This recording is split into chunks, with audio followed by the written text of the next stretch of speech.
Hello, it's Tuesday, September 2nd. Welcome to another episode of Mituye News. As a reminder, if you haven't gotten a chance yet to sign up for the Substack, please give that a subscribe.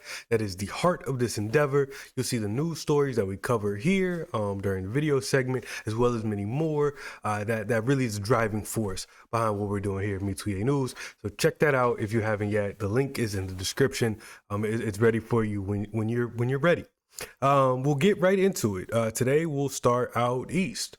We got some news from the World Bank. They released a new report indicating there's some opportunities for big capital out there in East Asia. Look at the headline here. 1.7 trillion industry investment opportunity in East Asia, says the World Bank. Okay, let's get right into it. Asia's industrial sector is home to a $1.7 trillion clean investment opportunity, according to a new World Bank analysis. And doing so could cut the equivalent of 16% of global carbon emissions in 2023. Right.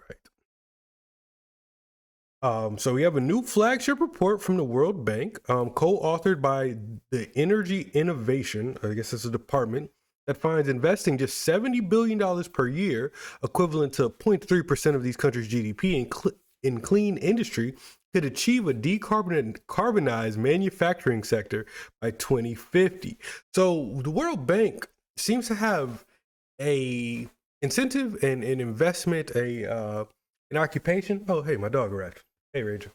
With ensuring that in manufacturing production processes move towards a kind of clean energy arrangement. And they're promising capital. You could make some money. $1.7 trillion is nothing to sneeze at. And they're saying East Asia presents this opportunity. And as we know, East Asia is an emerging market as GDP continues to rise, as consumerist tendencies continue to take hold in many of those populations, as there's untapped markets. Like, you can sell things here. You can make things here. If you spend the money, you'll get it back. And we can do this and decarbonize, quote unquote, the world. And this is just my commentary, I've been quite skeptical of much of the climate framing in terms of climate justice, climate alarmism, and so on. It's not that I'm a climate change skeptic. I'm actually, I think of myself as quite environmentally oriented. Like, I very much think we should have robust protections for the environment. We should pursue practices that allow for us to live in the world without catching all types of diseases and cancers and so on. So it's not that, but I'm skeptical of the initiatives. Like, it seems like this is a subtle way to sneak in a way to undermine popular sovereignty and make nations kind of beholden to these global international bodies. So that's kind of my skepticism here about, like, decarbonization and so on. That's the air quotes. But that's what the World Bank is saying. The World Bank is saying, if we dump this money into East Asia right now, we have a chance. We have a chance to do something. What we have a chance to do is build a production base that is built on clean energy production. They say it requires what was the word? Co-concurrent advancements in energy technology. So, like, in order to do this, it's not simply the money that needs to be put up. So global capital, hey, put the money up. At the same time, we need energy production to produce new technological advances that will allow us to produce power, to produce the energy necessary to engage in this type of production at scale cleanly. Right. And increasingly, people are turning towards nuclear energy and there's some emerging stuff around fusion and all of this. I'm not a physicist, but I pay close attention to it. And it's really fascinating how engineers and physicists are advancing our ability to produce energy, because we need so much energy now and we need so much capacity to make things. I was on my X account, I guess, Twitter, whatever, discussing a little bit earlier how is this what we mean by late stage capitalism as well? Because I think as much as there's this angle, this kind of optimistic angle, that there's this emerging market, there's a lot of money to be made, there's a lot of production to be done, there's a possibility of doing so in a clean way. There's also this sense that I have that some of the last emerging markets are being advertised. So the last chances to be titans of industry, to a new world type approach to capital, East Asia, East Africa, parts of West Africa, Nigeria, Ghana, so on, are parts of Latin America. But we're really are starting to box in those emergent opportunities. We're going. What happens when we hit a world that's no longer developing? Where all of these markets are robust and saturated. That seems to be a nightmare situation in terms of how capitalism promises. It feels unending growth, a constant return. People are starting to, people are creating economic models which are to account for this seeming conundrum that we can't grow forever, right? There can't always be new investment opportunities, right? Or can there? I don't know. But it intrigues me. And this to me triggered that thought in my mind. They're like, okay, is this what it looks like? I don't have global capital. I'm a guy in a barn making videos. They're not talking to me when they say like, yeah, if you can get these production facilities up and running, you can make a lot of money. The World Bank isn't signaling that to me, but they're signaling it to someone. And how do these people understand those opportunities, and how do they understand the coming world in terms of the chances to create these types of opportunities? But we'll see. I also am concerned about like what this means for culture worldwide. This again, lots of speculation, a lot of conjecture here on my part. I worry about consumerist tendencies, and I worry that this type of investment is a signal that behaviors are going to shift in parts of East Asia to accommodate the need. We're going to have to produce consumers, right? There's been some argumentation in the kind of philosophy sphere that the previous era was to produce the worker, and the current era is to produce the consumer, right? We need consumers. We need everyone to understand themselves as needing to consume. And I think that is devastating for human interaction, right? We end up in a very, I think, dark place when we take that route. But nonetheless, let me focus on the story. This is a news show. There's a World Bank report. It's new. It's suggesting there's a huge investment opportunity out there in East Asia. Take a look at the story here. We had it from Forbes. You can Google it and find it anywhere. But yeah, the World Bank is giving us some new information with new graphics. Look at that. That's beautiful. These are beautiful graphics. Look at this. This is great stuff here. So we'll move on to our next story. Let's see what we have next. What we got going on? Oh, the DOJ. The DOJ is challenging Illinois. They're saying you've done something wrong here, Illinois. They're going to sue them, I believe. Let's take a look at the story. The DOJ challenges Illinois' law providing in-state tuition to undocumented students. What does this mean?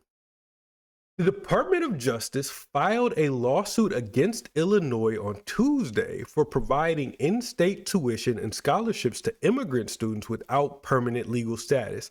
The complaint, filed in the Southern District of Illinois, alleges the state is in violation of federal law for allowing these benefits to go to undocumented students, but not all U.S. citizens. Under federal law, quote, this is a quote, under federal law, schools cannot provide benefits to illegal aliens that they do not provide to U.S. citizens, said Attorney General Pam Bondi. The Department of Justice has already filed multiple lawsuits to prevent U.S. students from being treated like second-class citizens. Illinois now joins the list of states where we are relentlessly fighting to vindicate federal law. So Pam Bondi is saying, cut it out. They won in Texas before they filed this law, so that they have some precedent to stand on here. And they're suggesting, no, you can't provide. They really seem to want to crack down on any benefits being offered to people without permanent legal status. If you're not a citizen, you don't get benefits, period. It seems that they think this will deter those that are here without documented status from wanting to stay, it seems, and also from others coming to the country hoping to get something like in-state tuition. They're like, no, you can't have it. The law in Illinois doesn't apply to anyone that arrives. It's targeted. It's targeted for students that graduated from Illinois high school. It seems like you have to have been there for 3 years and you didn't have status. So let's say you were undocumented, you went to an Illinois high school from your 8th grade to your senior year of high school, you graduated. Can you go to Illinois State with in-state tuition? Illinois said yes. Yes, you can. You're a resident here. You deserve in-state tuition. The federal government is saying, no, you can't, because you can't offer those types of benefits to undocumented residents that if you're not going to offer them to all U.S. citizens. So if you're going to say that, says Pam Bondi, you should then at least say, if you're in Virginia, if you're a citizen of the United States, you can get in-state tuition. My commentary in the newsletter was really related to what I feel like is a growing tension globally around resource sharing, particularly between citizens and non-citizens, specifically people that don't have status. And as things tighten up, and things are, right, it's come, the bill is due. This frivolous spending, this notion that we can just print our way out of anything, and that rich nations can just they got it, right? We got it to spend, and there's kind of a progressive politic arguing. It's not even just a progressive politic. It's many schools of thought, many persons that have public power have been arguing for a long time that justice requires that we be generous, that we give what we can to ensure everyone has adequate access to opportunity. Is not there. The coffers are running dry, is Allen's argument. Secondarily, I think we do run the risk of alienating citizens. Like, this is my concern. I am a proponent of pathways, right? So I think, especially for like someone, the example, the almost like a quasi DACA example, you've been here from 8th grade, it's your senior year of high school. There's probably a way we could find to make you a citizen, is what I argue. However, if that hasn't happened or is not possible, we can't provide the legislation. I think we can't give you, we can't offer you those types of incentives, because it's provocative. That's going to provoke people. There's people struggling in these countries, in the United States, in the UK, in Germany, in Australia, and they're going to take that, I guess, incentive, or that, I don't want to call it a favor. I guess I'm looking for a better word, but they're going to take that thing that they're getting, the thing, this in-state tuition, this benefit, that's the word I'm looking for. They're going to take that benefit as a slap in the face. Like, what do you mean? Struggling dude in Mississippi would love to go to Illinois with in-state tuition. What do you mean? And I am a citizen. My parents are citizens. We've been paying into this entire endeavor for generations. And that's going to foster, it's going to foment, it's going to create a reactionary politic. It's not going to, it has.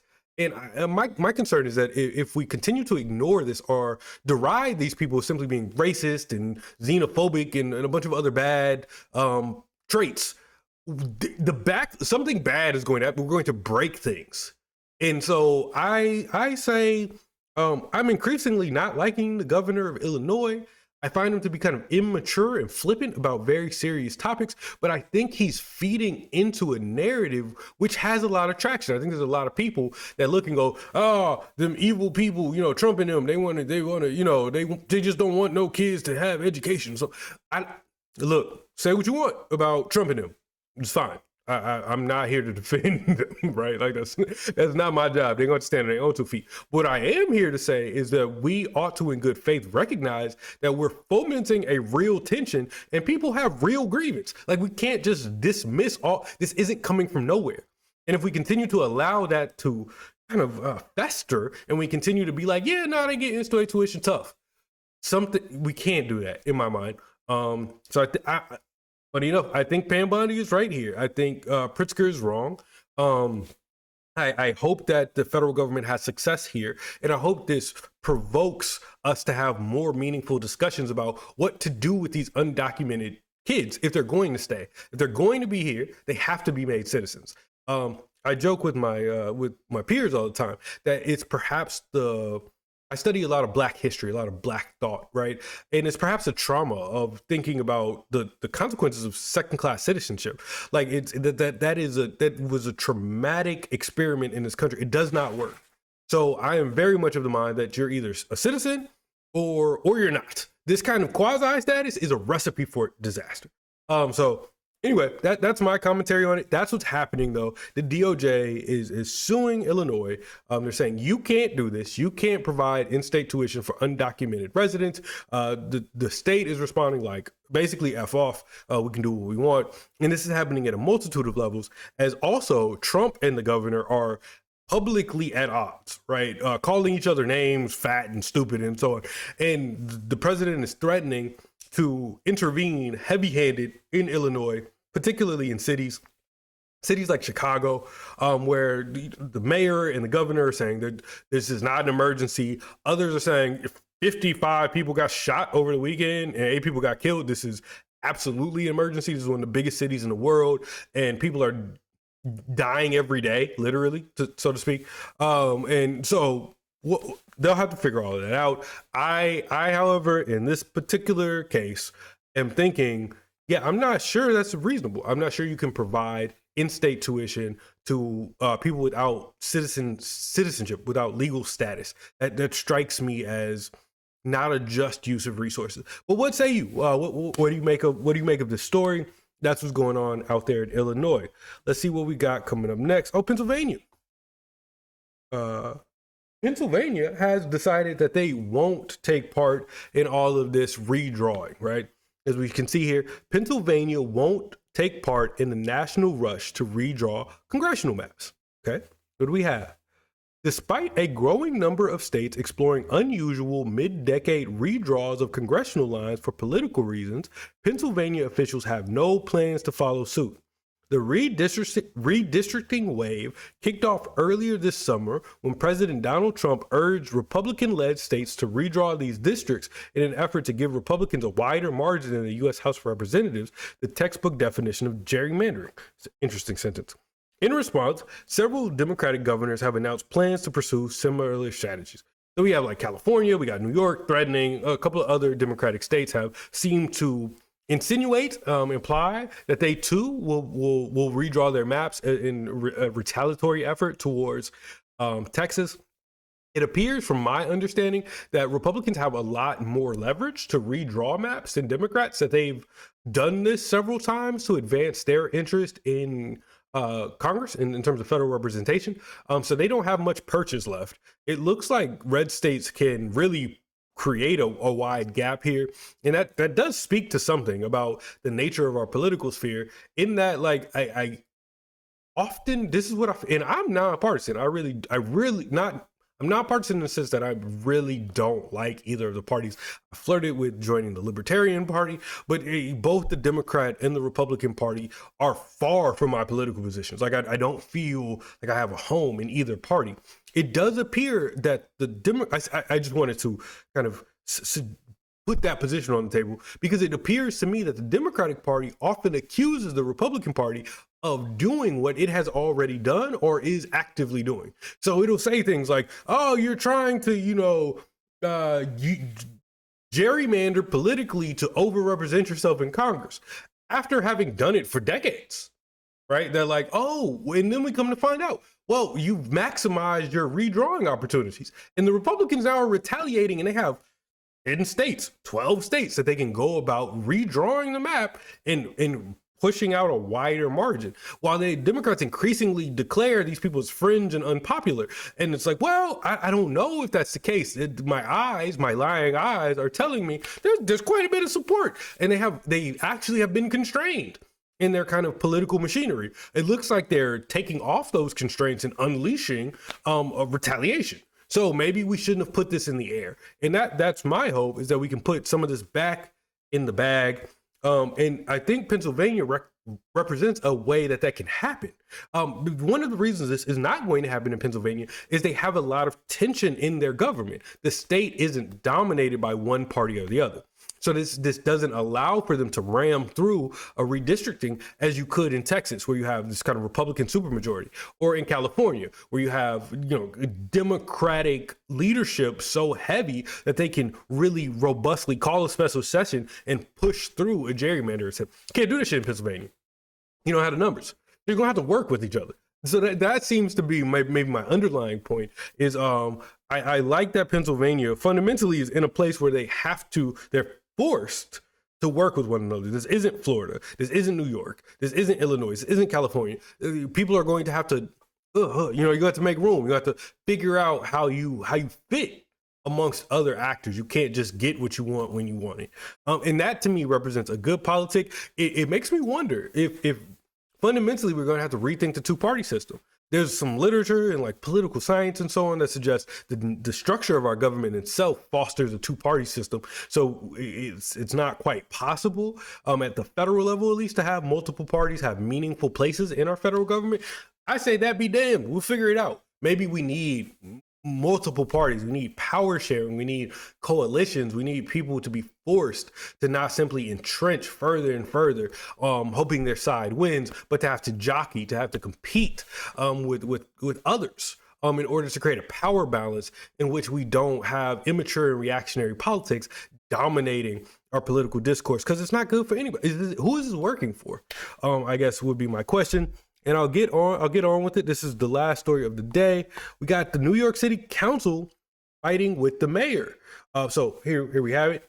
The New York City Council urges Board of Elections to block Mayor Adams' housing ballot proposals. What do we have? New York City Council leaders are urging the Board of Elections to reject 3 housing-related ballot proposals submitted by Mayor Eric Adams' Charter Revision Commission, arguing they are misleading to voters and undermine one of the council's key powers, the unilateral authority to reject development projects requiring public approval. But the proposals have won the support of some affordable housing advocates, and Adams' office is accusing the council of throwing up barriers to more affordable housing as the city faces a dire shortage of it. Aside from writing laws and conducting oversight of city agencies, the council has 2 major responsibilities: the municipal budget and land use decisions. In a city where every inch of real estate is jealously guarded, land use authority gives lawmakers enormous sway in shaping the city's landscape. Under council tradition, a single member can decide between a 20-story tower going up or a new supermarket opening in a neighborhood. Okay, this is fascinating. This jockeying, where should authority rest in a major city, a huge city like New York City? Public land use, or rather the use of land, I should say, not instead of public land use. How should we go about determining what qualifies as a reasonable decision, a reasonable mechanism for making decisions around land use? Should the mayor have more authority here? Because I think his case is that we're in a crunch, and all of this red tape shit trying to convince all of you that this is a good idea and so on is creating a backlog. It's creating problems. Let's kind of streamline the process here, and we won't have to go through this whole representative body to get something done. And the council is going, nah, you're not about to have unelected people making these types of decisions that would radically reshape the future of areas in tight spaces. Where, like, to the example here of a supermarket or a 20-story tower, these decisions have huge implications. Don't the people deserve a say? Right? We can't just hand this over to bureaucrats because that's going to be a recipe for kind of corruption. Also, at the same time, the council could be a bastion of corruption, right? Because now you have a lot of palm greasing to get things through. So if I say, okay, well, both elements have their pros and cons, I guess I would like to open a discussion. What would be best in terms of determining how to use land in a place like New York? My intuition says the council is not capable of adequately representing people to the degree that the land use should be in its hands. So I think intuitively, I need to think about it more, but upon, on face, just thinking about it, I think I'm siding with the mayor here. They're like, man, we got to get this built and we got to do it fast. And we can't have convincing you all in the way. We gotta just be. I have to be able to okay things because things have to happen at a pace that getting all of those permission slips won't allow for. We got to speed this up. And there's no other way to speed this up than to cut out a representative body. There's too many of y'all. You have too many conflicting interests. No, I'm going to use these unelected bureaucrats to sign off on things. They'll decide. And the people will have to live with the decisions that I wonder how those people are appointed. So maybe this gives the mayor a tremendous amount of authority if he appoints the people that didn't make the decision. And maybe then the residents have to find their voice through the mayor. This puts a lot of pressure on electing the right mayor. That's just my intuition. But yeah, what do y'all think? That said, I want a reminder. This whole effort is to make American citizens harder to conquer through empowering them with an awareness of what's happening in the world around them. We here at Mituye think that's very important. So again, my commentary is not to be authoritative, it's to be provocative. Respond. What might you say back to me? We're all encountering these stories daily. So these discussions are happening in real time. But yeah, comment, let me know what you think. Like and subscribe, all that good stuff, and sign up for the newsletter if you haven't yet. I'll see y'all tomorrow. Have a good rest of your day. Stay out of trouble, man.